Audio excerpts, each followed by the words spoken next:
Welcome back to Zero to Hero, the series where we teach you how to teach yourself how to play Pokemon VGC. We're back with the How to Actually Play series, and today we're going over the Trick Room archetype. The Trick Room archetype is one that heavily relies on Trick Room, as the name suggests. There are varying degrees of how much a team relies on this effect.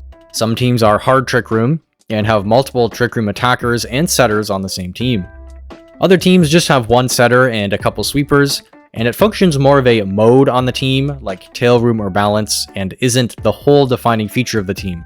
Here, we're focusing on Hard Trick Room, where it is the one main win condition and brings all the tools needed to ensure that it goes up in any circumstance.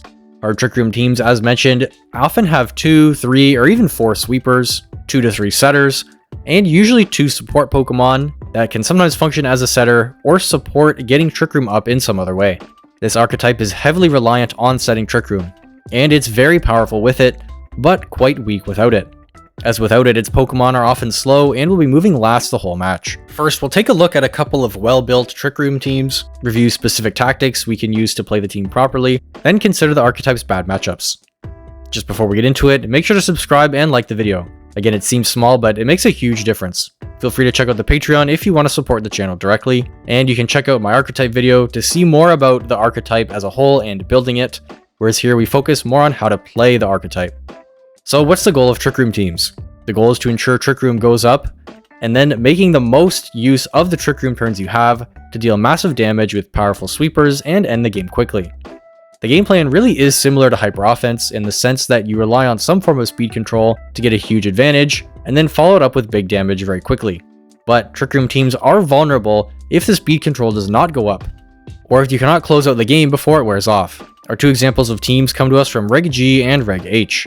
On this team, Calyrex Ice Rider is an example of a Pokemon that is both a Trick Room sweeper and a setter, making it an incredible lead and a key piece on this type of team. The team boasts huge damage within Trick Room, with a Choice Specs Torkoal, Guts Ursaluna, and Choice Banded Urshifu. This allows the team to bypass Protects with Urshifu that are usually used to stall Trick Room turns, and again has great offensive type coverage with Torkoal and Ursaluna. With 4 incredible offensive threats, you can see the similarities between Trick Room and Hyper Offense.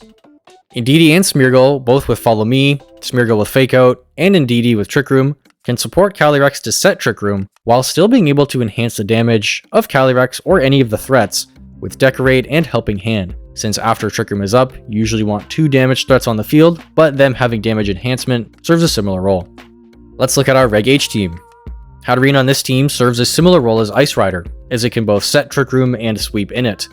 It combos particularly well with Indeedee to fire off powerful expanding forces in Psychic Terrain. Torkoal and Ursaluna are the same as the last team, as hard hitters with complementary offensive type coverage, and providing single and spread damage, making the team not extraordinarily weak to Wide Guard. Gallade is unique on this team as it provides a 3rd Trick Room setter for the team, and is used more for specific matchups where its offensive coverage is needed. It also has access to Wide Guard to protect the team from Hyper Offense teams looking to overwhelm them with spread attacks early. Mousehold is also on this team, but it's quite fast. It likely functions somewhat as a suicide lead as a more frail Follow Me Pokemon, hoping to feint after redirecting the attacks, allowing a second sweeper to switch on the field while Trick Room goes up. So what specific tactics do Trick Room teams like to use?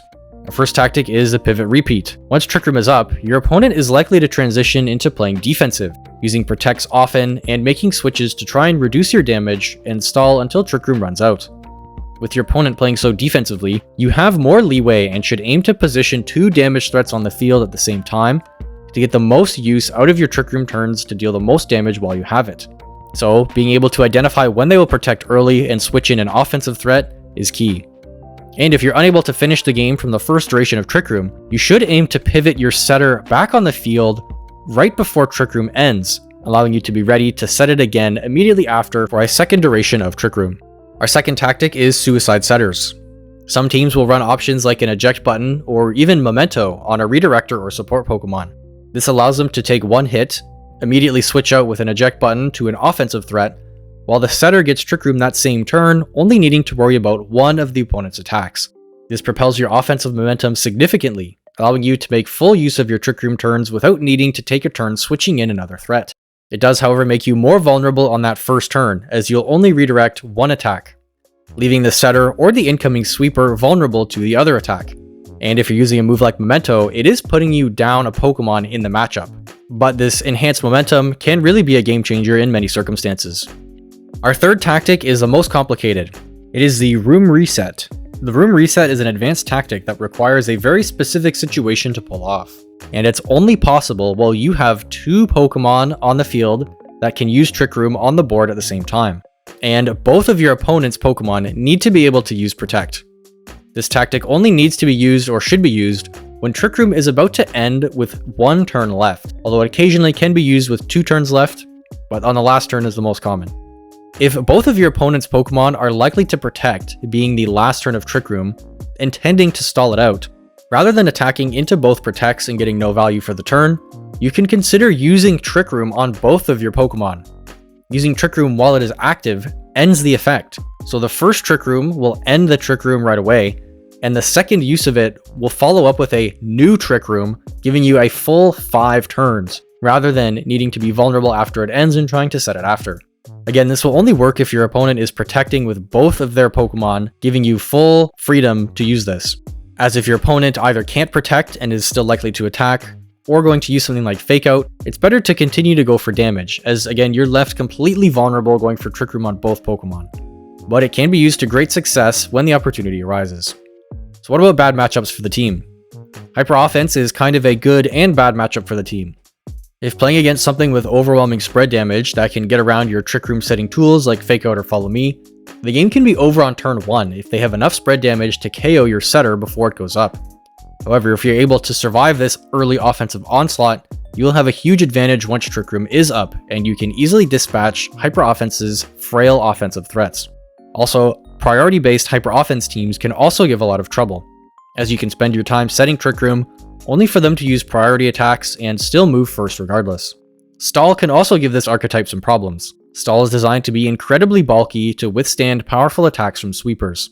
Stall teams also generally have slow Pokemon, so you'll get less value from setting Trick Room, and sometimes even no value if their walls are as slow or slower than your team.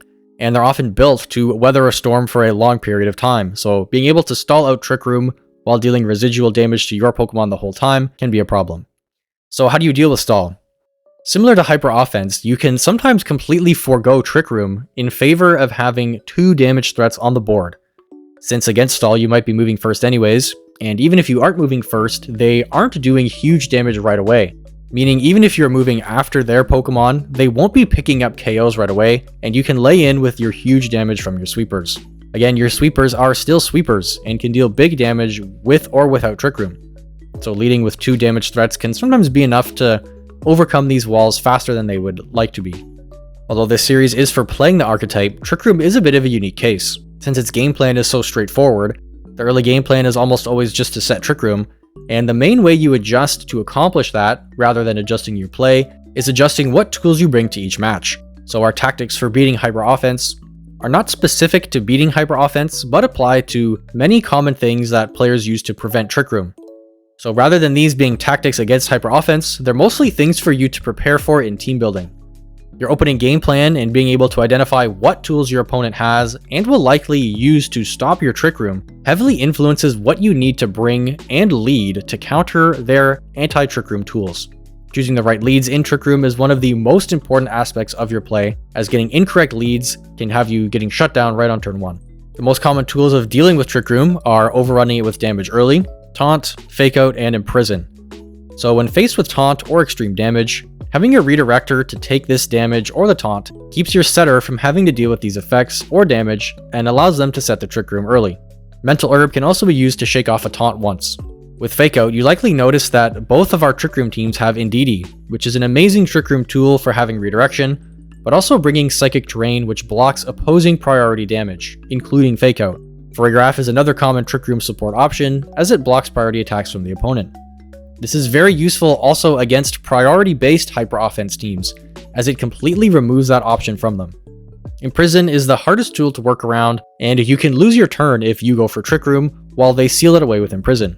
You really need to adjust your focus to KO the Imprisoner, and then set Trick Room as soon as possible after. Again, it sounds straightforward, But as mentioned, without Trick Room up, you're quite vulnerable. So being able to identify when you might need to lead 2 offensive threats to take out an Imprisoner, rather than leading your typical setter and support Pokemon to get Trick Room right away. That's it for the tactics for Trick Room, and thanks again for tuning in to the How to Actually Play series. I'd love feedback in the comments as to if this series helps, and what else you might want to see from it going forward. Huge thanks to the patrons for supporting the channel, and thank you for watching.